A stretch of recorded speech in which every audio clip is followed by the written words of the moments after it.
चलित वर्ष आमर बजेट जुलाई मास 25 तारिख रे एक पूर्णांग बजेट उपस्थापित होता एवं ता पूर्वरु आमे जो माने अर्थनैतिक विशेषज्ञ अछंती समानकर सहित विभिन्न मतामत सबू संग्रह करिथिलु। ठीक सही बड़ी भाव रे आसंता 2025-26 आर्थिक वर्ष पई जो विधानसभा फेब्रुआरी मास 13 तारिख रु आरंभ होउची फेब्रुआरी 17 तारिख रे बजेट उपस्थापित हबो। आउ सेथि पई लोकमत संग्रह करिबा एवं विशेष करिकरी ये जो प्राग बजेट प्रस्तुतिर अवसर रे आज जो स्वतंत्र भाव में बैठक डकाइतला जो माने अर्थनैतिक विशेषज्ञ अछंती पूर्वतन अर्थमंत्री माने पूर्वतन अर्थ सचिव एवं ता सहित अनेक विभागर विभिन्न वर्गर विशेषज्ञ मान को डकाइतला ताकर सहित डिटेल्स आलोचना आज हेछि एवं सेथि पई जो माने आज एठी अति मूल्यवान सजेशन बा प्रस्ताव मान सब देइछंती सेथिरे किभଳି भाबरी आम बजेट लोकाभिमुखी होई परिबो। ये बजेट लोकंकर बजेट हिसाब रे गत वर्ष चलित वर्षरु ता कार्यकारी होउची एवं आसंता 2025-26 आर्थिक वर्ष रे मध्य किभଳି भाबरे होई परिबो। आउ सेथि पई अनेक गुरुत्वपूर्ण प्रस्ताव मान समस्त मान्यवर आज उपस्थित सदस्य माने से तांकर प्रस्ताव मान देइछंती एवं ये प्रस्ताव मान मध्य ये चलित मासर जनवरी मास 31 तारिख पर्यंत आम आदमी सर्वसाधारण रे जो माने भी एथिरे प्रस्ताव दे पारिबे तांको पई मध्य ईमेल जरिया रे एवं समाने मध्य व्हाट्सएप माध्यम रे विभिन्न प्रकार जो आमर माध्यम अछि से माध्यम रे देबा पई समस्त प्रकार व्यवस्था एथिरे करा जायछि। विशेष करिकि मु एथिरे आपण मान को कहया पई चाहूची एथिरे बहुत समय रे बहुत प्रकार मत सब आसी थाए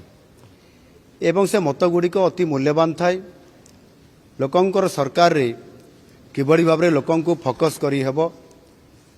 एवं समान को आधार करिकरी स्कीम बा योजना मान करा जाई परिबो ताहा करा गले जो ओडिशार ग्रामांचल रे रहुतबा अनेक व्यक्ति बा साधारण व्यक्ति अछंती जो माने कि अर्थनैतिक दृष्टिकोण भारी दुर्बल थिबा कारणरू समान को सब बेले वंचित करा जाय थाए। एणु या को आधार करिकरी एबे जो योजना करा होची ताकू गुरुत्व दिया जाउची एवं सेथिरे विशेष करिकरी आपनकर जो बजेट प्रस्तुत करा जाउची से समय रे किबड़ी भाबरे राजस्व केमिति वृद्धि होई पारिबो एवं जेतु नुआ नुआ आम संकल्प पत्र अनुसार ताकू बजेट करे प्राधान्य देवाई आमको पड़ुछि एवं सेथिपाई शिल्प क्षेत्र को गुरुत्व देवा सहित पर्यटन क्षेत्र को मध्य गुरुत्व दिया जाउछि। विशेष करके शिल्प क्षेत्र रे एथिरे steel IT renewable energy textile petrochemicals agro industries जोटा कि कृषि क्षेत्र रे आमे जेतु अधिक लोक एथिरे नियोजित होइतांती आउ समाने एथिरे निश्चित भावरे समानकर आय केमिति बढ़िबो ता उपरे फोकस करिया पई स्वतंत्र भावरे आपनकर कोल्ड स्टोरेज समेत समानकर चाष आरंभरू चाष अमल पर्यंत जेबड़ी भावरे समाने विभिन्न स्तर दिगी जाइथांती सेति पई बहुत गुरुत्व एथिरे आरोप माने गुरुत्व आरोप करा जाइछि। पोर्ट बेस्ड इंडस्ट्री एवं आईटी सेक्टर रे मध्य आउ किछि क्षेत्र अछि जोटा कि सेमीकंडक्टर भलिया या को बहुत प्राधान्य मध्य दिया जाउछि। आप माने जानिथिबे समस्ते Utkarsh Odisha make in Odisha conclave 2025 जनवरी 28 एवं 29 तारिख रे हेबा पई जाउछि एवं माननीय प्रधानमंत्री मध्य ये जो हमर इन्वेस्टर्स जो समिट होछि सेतरे से योगदान भी करूछंती। एथिरे सेथि पई विशेष करके ओडिशा रे किभଳି भाबरे आमर जीडीपी बढ़िबा सहित आमे ଶିଳ୍ପ କ୍ଷେତ୍ରରେ ଅଧିକ ପ୍ରାଧାନ୍ୟ ଏଇଥିପାଇଁ ଦେଉଛୁ ସେ ଶିଳ୍ପ କ୍ଷେତ୍ରରେ ମଧ୍ୟ କୃଷିକୁ ପ୍ରାଧାନ୍ୟ ଦିଆଯାଉଛି। ବହୁତ ବଡ଼ ଗୋଟେ ସୁଯୋଗ ଅଛି ଆମ ପାଇଁ। ଇନଭେଷ୍ଟମେଣ୍ଟ ବଢ଼ିଲେ ନିଶ୍ଚିତ ଭାବରେ ଆର୍ଥିକ ସ୍ଥିତି ସୁଧାରିବ ଆଉ ତାହାଦ୍ୱାରା ଗ୍ରାମାଞ୍ଚଳର ସାମାଜିକ ଆର୍ଥିକ ବ୍ୟବସ୍ଥାକୁ ସଜାଡ଼ା ଯାଇପାରିବ। ଆଉ ସେଥିପାଇଁ ମଧ୍ୟ ବିକଶିତ ଗାଁ ବିକଶିତ ଓଡ଼ିଶା ଏଭଳି ଏକ ଗୁରୁତ୍ୱପୂର୍ଣ୍ଣ ଏକ ଯୋଜନାକୁ ଆମେ କ୍ୟାବିନେଟ୍ରେ ପାସ୍ ହେଲା ପରେ ତାକୁ ଆମେ ଶୁଭାରମ୍ଭ କରିବା ପାଇଁ ଯାଉଛୁ। ଆଗାମୀ ବର୍ଷମାନଙ୍କରେ ମଧ୍ୟ ଗୋଟିଏ ଗାଁରେ ତାର ଆର୍ଥିକ ସ୍ଥିତି କିଭଳି ଭାବରେ ମଜବୁତ ହେବ ସେଥିପାଇଁ ତାହାର ଆର୍ଥିକ ବ୍ୟବସ୍ଥା ସହିତ ସେ ଗାଁର ଲୋକମାନେ ଆଉ ସବୁବେଳେ ସହରକୁ ଆସିବେ ନାହିଁ, ଗାଁରେ ଗୋଟେ ଆୟର ସୋର୍ସ ତିଆରି ହେବ, ତା ପାଇଁ ମଧ୍ୟ ଏ ବିକଶିତ ଗାଁ ବିକଶିତ ଓଡ଼ିଶାରେ ଏଥିରେ ସମ୍ପୂର୍ଣ୍ଣ ଭାବରେ ଫୋକସ୍ କରାଯାଉଅଛି। ଆଜି ଅତି ଗୁରୁତ୍ୱର ସହ ଯେଉଁ ମାନ୍ୟବର ସଦସ୍ୟମାନେ ପ୍ରସ୍ତାବ ଗୁଡ଼ିକ ଦେଇଛନ୍ତି ସେଥିରେ ବଜେଟ୍ର ସବୁ ଦିଗକୁ ଏଥିରେ ଗୁରୁତ୍ୱ ଆରୋପ କରାଯାଇଛି, ଯେଉଁଥିରେ କି ସମ୍ପୂର୍ଣ୍ଣ ଭାବରେ ଏଥିରେ ଶ୍ରମିକ ହେଉ ଚାଷୀଟିଏ ହେଉ ଏବଂ ଯେଉଁମାନେ ନିଯୁକ୍ତି କ୍ଷେତ୍ରରେ ବହୁତ ଆଶା ବାନ୍ଧିଛନ୍ତି ଯେ ଆମକୁ ନିଯୁକ୍ତି ମିଳିଲେ ଆମ ପରିବାରର ଭାଗ୍ୟ ବଦଳିବ, ସେଥିପାଇଁ ଉଭୟ ଇଣ୍ଡଷ୍ଟ୍ରି ସେକ୍ଟରରେ ଯେତେବେଳେ ଇନଭେଷ୍ଟମେଣ୍ଟ ବଢ଼ିବ, ଆମେ ଯେଉଁ 5 ଲକ୍ଷ କୋଟି ଟଙ୍କାର ଇନଭେଷ୍ଟମେଣ୍ଟ କଥା କହୁଛୁ ସେତେବେଳକୁ 3.5 ଲକ୍ଷ ଲୋକଙ୍କର ନିଯୁକ୍ତି ବଢ଼ିବ। ଠିକ୍ ସେହିଭଳି ଭାବରେ ସରକାରୀ ଖାଲି ଥିବା ପଦବୀର ଯେଉଁ କଥା କହିଥିଲୁ 1.5 ଲକ୍ଷ ଲୋକଙ୍କୁ ନିଯୁକ୍ତି ଦେବା ପାଇଁ 20,000 ନିଯୁକ୍ତି ଦେଇସାରିଛୁ। ଆଗାମୀ କିଛି ଦିନ ଭିତରେ ପୁଣି 20,000 ଲୋକଙ୍କର ନିଯୁକ୍ତି ଅର୍ଥାତ୍ ଏହି ଚଳିତ ଆର୍ଥିକ ବର୍ଷ ଭିତରେ ହିଁ 2 ବର୍ଷ ଭିତରେ 24-25 ଏବଂ 25-26 ଭିତରେ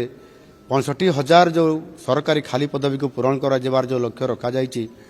ସେଥିରେ ଏ ଚଳିତ ବର୍ଷ ହିଁ 40,000ରୁ ଅଧିକ ଖାଲି ଥିବା ସରକାରୀ ପଦବୀକୁ ପୂରଣ କରାଯାଉଛି, ଯେଉଁଥିପାଇଁ କି ନିଯୁକ୍ତି କ୍ଷେତ୍ରରେ ଗୋଟିଏ ବହୁତ ବଡ଼ ଗୁରୁତ୍ୱପୂର୍ଣ୍ଣ ପଦକ୍ଷେପ ଆମେ ନେଉଛୁ। ଏବଂ ବିଶେଷ କରିକି ଆମର କିଛି ପ୍ରୋଜେକ୍ଟ ଗୁଡ଼ିକ ଆମର HLCA ମାଧ୍ୟମରେ ଆମେ ତାକୁ ଅନୁମୋଦନ କରିଛୁ। ସେଥିରେ 2.5 ଲକ୍ଷ କୋଟି ଟଙ୍କାର ପୁଞ୍ଜି ଅଲରେଡ଼ି ତାକୁ ଆମେ ଅନୁମୋଦନ ଦେଇସାରିଛୁ, ତାହାର କାର୍ଯ୍ୟକ୍ରମ ଆରମ୍ଭ ହେବା ପାଇଁ ଯାଉଛି। ସେଥିରେ ମଧ୍ୟ 1,10,000 ଜବ୍ କ୍ରିଏଟ୍ କରାଯାଉଛି, ଯେଉଁଥିରେ କି ଆମ ଓଡ଼ିଶାର ପ୍ରାଧାନ୍ୟତା ଅଛି। ସେମାନେ ଏଥିରେ ଜବ୍ କରିବା ସହିତ ନିଯୁକ୍ତି କ୍ଷେତ୍ରରେ ଗୋଟିଏ ବହୁତ ବଡ଼ ଧରଣର ପଦକ୍ଷେପ ନେବା ପାଇଁ ଯାଉଛୁ। ଏସବୁ ବଜେଟ୍ ଭିତରେ ନିଶ୍ଚିତ ଭାବରେ ସମସ୍ତ କଥାକୁ ଗୁରୁତ୍ୱ ଦେବା ସହିତ ଯାହା ଆଜିର ଦିନରେ ଯେଉଁ ପ୍ରାକ୍ ବଜେଟ୍ ଯେଉଁ ପ୍ରି ବଜେଟ୍ ଯେଉଁଟା ଆମେ କହୁଛନ୍ତି, ଏ ବଜେଟ୍ ଆସିବା ପୂର୍ବରୁ ଯେଉଁ ମୂଲ୍ୟବାନ ସଜେସନ୍ ଗୁଡ଼ିକ ନିଆଯାଇଛି ତାହା ନିଶ୍ଚିତ ଭାବରେ ବଜେଟ୍ରେ ତାକୁ ବିଚାର ବିମର୍ଶ କରିକିରି ଆମର ଯେଉଁ ଫିସ୍କାଲ୍ ଯେଉଁ ରେସ୍ପନ୍ସିବିଲିଟି ଯେଉଁ ଟିମ୍ ଅଛନ୍ତି ସେମାନେ ତା ଉପରେ ଆଲୋକପାତ କରିକିରି ଯେଉଁଗୁଡ଼ିକ ନିଶ୍ଚିତ ଭାବରେ ଓଡ଼ିଶାର ଜନସାଧାରଣଙ୍କର ପାଇଁ ଦରକାର ହେବ ତାକୁ ଫୋକସ୍ କରିକିରି ରଖାଯିବ ଏବଂ ସମୃଦ୍ଧ ଓଡ଼ିଶା ଏବଂ ନୂଆ ଓଡ଼ିଶା କରିବାର ଯେଉଁ ଯୋଜନା ରଖାଯାଇଛି ଏ 5 ବର୍ଷ ଭିତରେ ଆମକୁ ସମସ୍ତ କାର୍ଯ୍ୟକ୍ରମକୁ ଆମର ସଂକଳ୍ପ ପତ୍ରର ଆଧାରରେ ଏବଂ ଲୋକଙ୍କର ପ୍ରସ୍ତାବ ଆଧାରରେ ତାକୁ ସଂକଳିତ କରିକି ଯେଉଁ କାର୍ଯ୍ୟକ୍ରମମାନ କରାଯାଉଛି ନିଶ୍ଚିତ ଭାବରେ ଆସନ୍ତା ବଜେଟ୍ ଏକ ପୂର୍ଣ୍ଣାଙ୍ଗ ବଜେଟ୍ ଯେତେବେଳେ ଆସିବ ଆପଣମାନେ ଜାଣିପାରିବେ ନିଶ୍ଚିତ ଭାବରେ ଲୋକଙ୍କର ପାଇଁ ଏ ବଜେଟ୍ ଏଥର ଆହୁରି ଅଧିକ ରୁଦ୍ଧିମନ୍ତ ହୋଇକରି ଲୋକଙ୍କର ସାମ୍ନାକୁ ଏବଂ ଆପଣମାନଙ୍କର ସାମ୍ନାକୁ ଆସିପାରିବ। ଧନ୍ୟବାଦ।